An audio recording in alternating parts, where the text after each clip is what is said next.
ભારતીય tribal tiger સેનાની ballot પેપરથી ચૂંટણી કરવા માંગ સાથે આજરોજ જિલ્લા કલેક્ટરને આવેદનપત્ર પાઠવી રજૂઆતો કરી હતી। ભારતીય ટ્રાઇબલ ટાઇગર સેના દ્વારા જિલ્લા કલેક્ટરને આવેદનપત્ર પાઠવી બેલેટ પેપરથી ચૂંટણી કરવામાં આવી હતી। ભારતીય ટ્રાઇબલ ટાઇગર સેના દ્વારા જિલ્લા કલેક્ટરને પાઠવવામાં આવેલ આવેદનપત્રમાં જણાવ્યું કે America, Japan, Pakistan, Netherland, Ireland જેવા દેશમાં આજે ત્યાં લોકશાહીના માધ્યમથી બેલેટ પેપરની ચૂંટણી થાય છે।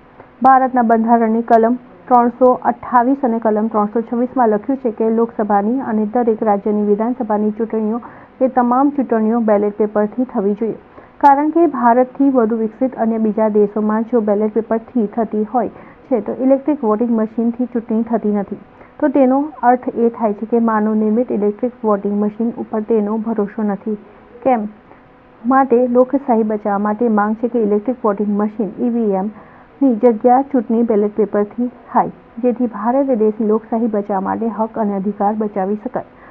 આવનાર 2024ની લોકસભાની ચૂંટણી EVM મશીન હટાવી બેલેટ પેપરથી થાય એવી માંગ કરવામાં આવી છે। જો બેલેટ પેપરથી ચૂંટણી કરતા હોય તો આપણો ભારત દેશ કેમ નહીં?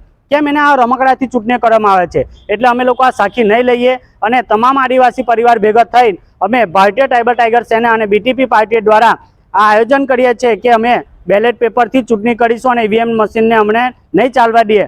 આવનારની અમારી જો માંગને સંતોષાય નહીં તો અમે ધરણા પ્રદર્શન પણ કરીશું। EVM મશીનના બેનરો લઈને અમે કાળા ઝંડા લઈને પણ નીકળીશું।